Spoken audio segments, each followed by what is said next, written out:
देखिए ऐसा है कि यामिनी अय्यर और इनके फादर मणिशंकर अय्यर मैं आपको बता दे रहा हूँ बहुत ही विवादास्पद रहे हैं। मणिशंकर अय्यर के पाकिस्तान से रिलेशन बहुत अच्छे हैं। मार्च 2023 में CPR जो है इस पे 6 महीने का लाइसेंस रद्द किया गया था। इन्होंने नियम विरुद्ध कार्य किए, विदेशों से खूब फंडिंग ली और सारी इन्फॉर्मेशन नहीं दी और बहुत ज़्यादा मनी की इन्होंने एक प्रकार से मनी की बहुत ज़्यादा मिसयूज़ किया, फॉरेन मनी का इंडिया में, और इंडिया में गलत कामों में यूज़ किया। सबसे बड़ी बात ये थी। अजय जी, बहुत बहुत स्वागत है आपका। जिस तरीके से यामिनी अय्यर का ये दरअसल पॉलिसी रिसर्च संस्थान है उसका FCRA जो लाइसेंस है वो रद्द किया गया है और कहा यह जा रहा है कि जॉर्ज सोरोस जो है वो फंडिंग कर रहे थे। क्या वजह है कि उनकी ये जो संस्थान है इसका FCRA जो लाइसेंस है वो कैंसिल कर दिया गया है पूरी तरीके से? क्या लगता है किस तरीके से ये कार्रवाई की गई है? देखिए ऐसा है कि यामिनी अय्यर और इनके फादर मणिशंकर अय्यर मैं आपको बता दे रहा हूँ बहुत ही विवादास्पद रहे हैं। मणिशंकर अय्यर के पाकिस्तान से रिलेशन बहुत अच्छे हैं, इस कारण इनको कांग्रेस में भी कई बार दुत्कारा गया और किनारे किया गया है, कई बार। दूसरी आपको बता दें, इस संस्था का ये ऐसे नहीं हुआ है कि किसी गवर्नमेंट ने या किसी हुकूमत ने या मोदी गवर्नमेंट ने, इनके ऊपर बहुत तगड़े एलिगेशन थे। फॉरेन से इनको फंडिंग हो रही थी बहुत तगड़ी। जॉर्ज सोरोस इनको डायरेक्ट सपोर्ट करता था और फोर्ड फाउंडेशन से इनको काफ़ी बड़ा करोड़ों रुपए में अनुदान मिलता था, विदेशी कई संस्थाएं। तीसरी आपको बता रहा हूँ कि सोनिया गांधी के बहुत करीबी थे, वो बात एक अलग है। राजीव गांधी के लिए इन्होंने बहुत कुछ लिखा, इन सब चीज़ों से कोई लेना देना नहीं है। इनका क्या था कि इनका आपको बतलाना है, मार्च 2023 में CPR जो है इस पे 6 महीने का लाइसेंस रद्द किया गया था। इन्होंने नियम विरुद्ध कार्य किए, विदेशों से खूब फंडिंग ली और सारी इन्फॉर्मेशन नहीं दी और बहुत ज़्यादा मनी की इन्होंने एक प्रकार से मनी की बहुत ज़्यादा मिसयूज़ किया, फॉरेन मनी का इंडिया में, और इंडिया में गलत कामों में यूज़ किया। सबसे बड़ी बात ये थी, इनको मार्च में ऑलरेडी CPR को FCRA लाइसेंस रद्द करने 6 महीने के लिए रद्द किया था। इसके बाद कैग ने जाँच की है, कैग ने इनकी बाकायदे जाँच की। अब अंदाज लगा लिए, जब कैग ने जाँच की तो इनको the foreign contribution regulation amendment act 2020 के तहत इनको घोर दोषी माना गया, बहुत घोर दोषी माना गया। तब इनका लाइसेंस रद्द किया गया। अब आपको बताना, ये देश के लिए बहुत दुर्भाग्य की बात है, जो 50 साल से ऊपर से काम कर रही संस्था, इस पे बहुत पहले बैन लग जाना चाहिए, इसके टोटल सब कुछ सीज हो जाना चाहिए था, मगर नहीं हुआ। ये इस गवर्नमेंट की ये अच्छी बात रही कि इस सबसे ज़्यादा विवादास्पद, सबसे ज़्यादा देश के अंदर वैमनस्यता फैलाने वाली और सबसे ज़्यादा एक ऐसा NGO जो बहुत ही ज़्यादा आप समझ लिए देश के लिए घातक था, उस पर अब कार्रवाई हुई। दूसरी आपको बात बतला दें कि मणिशंकर बेटे की बेटी जो यामिनी है, यामिनी अय्यर, ये think tank centre for policy research CPR बनाए थे।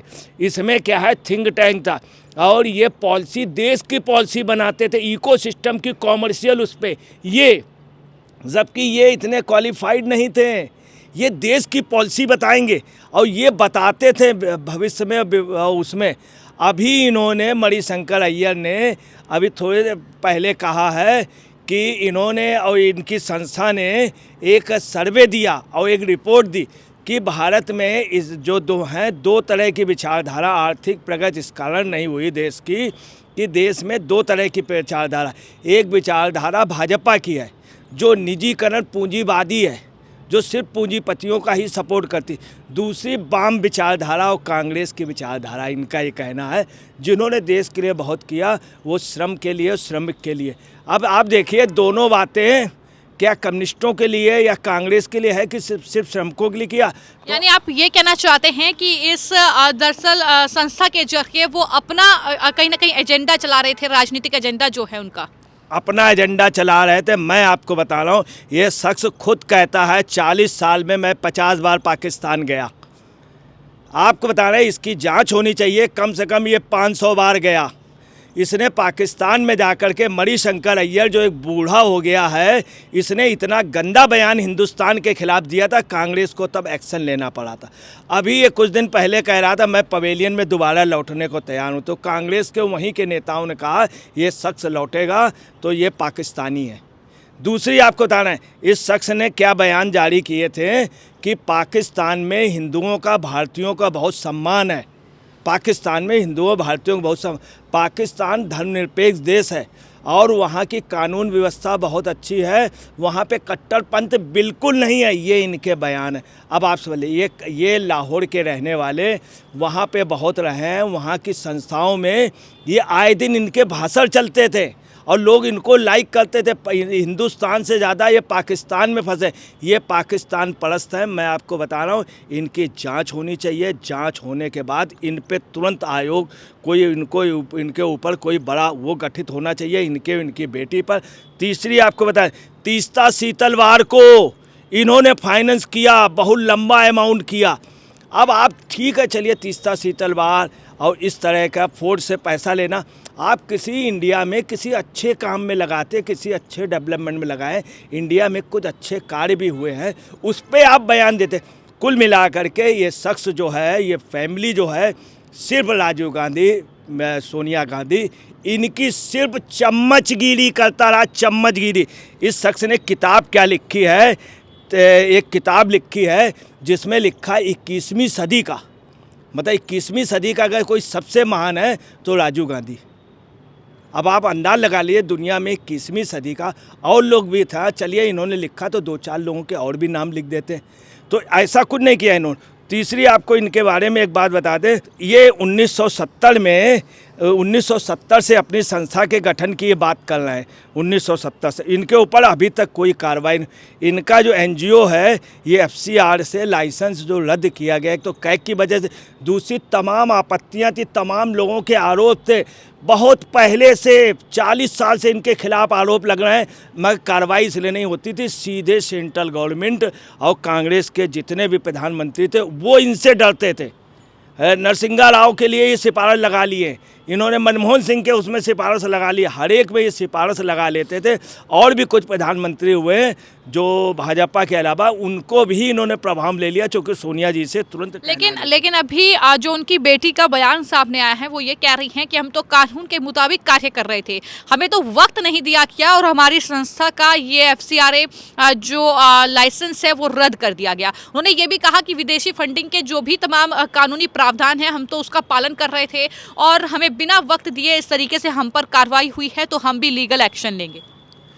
देखिए, मैं आपको बता रहा हूँ, ये देश का दुर्भाग्य है। इन्हीं के बनाए हुए एक पत्रकार दिलीप सरदेसाई के सुपुत्र जी राजदीप सरदेसाई जी क्या कह रहे हैं कि ये एक स्वतंत्र संस्था, निष्पक्ष संस्था जो बेबाक बोलती थी, बेबाक कहती थी, उसके ऊपर क्या ये उचित है? ये वही हैं सरदेसाई जी, जब एक पत्रकार की राहुल गांधी बेइज्जती कर रहे थे, हवा निकल गई तो ये हंस रहे थे। और आपको बता रहे हैं कि इनका क्या है, जो ये कह रहे हैं कि एकाएक कार्रवाई की गई है, ये हम नहीं कह रहे, बिल्कुल गलत कह रही हैं। इनको आपको बता रहे हैं 2023 मार्च में इनके 6 महीने के लिए लाइसेंस रद्द हुआ था। 2023 मार्च में 6 महीने का बाकायदे जांच के बाद, उसके पहले इनके ऊपर आरोप, इनके ऊपर नोटिस इशू हुई। नोटिस का ये जवाब नहीं दे पाए ठीक से, इन्होंने जवाब नहीं दिया, उसके बाद रद्द हुआ। उसमें भी इन्होंने जो जवाब दिए वो पूरे फुलफिल नहीं थे। इसके बाद कैग की जाँच बैठी, कैग की जांच के बाद इनको किया गया है, किसी गवर्नमेंट ने नहीं, बिल्कुल कानूनन सही हुआ है। ये काम बहुत पहले होना चाहिए, चूँकि इनका मॉडल बहुत हाई है, उसकी वजह ये इंटरनेशनल लेवल पे जॉर्ज सोरोस का, पाकिस्तान का मतलब खुला समर्थन मणिशंकर अय्यर का। मणिशंकर अय्यर के अगर टोटल आप बातचीत पता लगा लेंगे, 40% इन्होंने हमेशा पाकिस्तान के फेवर पे बोला, पाकिस्तान के फेवर। तो यामिनी जी जो है ये चूँकि बहुत बड़े बड़े सर्किल से इनका टर्म्स है पाकिस्तान के उनसे जो भारत विरोधी है उनसे, और इनकी गतिविधियाँ जो नहीं हैं वो पूरी जॉर्ज सोरेस इंडियन इकोनॉमी के लिए कह रहा, शुरू से कहता इंडियन इकोनॉमी डैमेज हो जाएगी। जिस समय सिलिकॉन वैली पे जिस समय डाउन हो रहा तो कह रहे थे इंडियन उसकी इकोनॉमी बिल्कुल हो जाएगी। मैं कह और आपको बता दें इसके अलावा भी कुछ संस्थाएं हैं जिस पे आप समझ लीजिए कि उन पे भी कार्रवाई हुई है और वो भी रद्द हुए हैं, यही इन्हीं का रद्द नहीं हुआ है। 4-5 और भी संस्थाएं हैं जिनको बाकायदे रद्द किया गया है, उनके ऊपर भी एंटी नेशनल एक्टिविटीज़ के व मनी फंडिंग के और फॉरेन मनी के मिसयूज के आरोप थे, उनको भी रद्द किया गया है। तो इनका कोई इनका कोई ऐसा नहीं कि स्पेशली इनको किया गया हो। तो इस पूरे मामले को लेकर आपने वरिष्ठ पत्रकार अजय जी को सुना, उनका साफ तौर पर यह कहना है कि मणिशंकर अय्यर और उनकी बेटी यामिनी अय्यर पर यह कहीं ना कहीं सही कार्रवाई हुई है, और मणिशंकर अय्यर जिस तरीके से पाकिस्तान प्रस्त है उसका भी जिक्र जो है वो अजय जी ने किया है, और ये साफ तौर पर कहा है कि सिर्फ एक संस्था पर कार्रवाई नहीं हुई है, इसके अलावा भी कई संस्थाओं पर कार्रवाई सरकार की ओर से की गई है। फिलहाल आपकी इस पूरे मामले को लेकर क्या राय है हमें कमेंट बॉक्स में जरूर लिखें। धन्यवाद।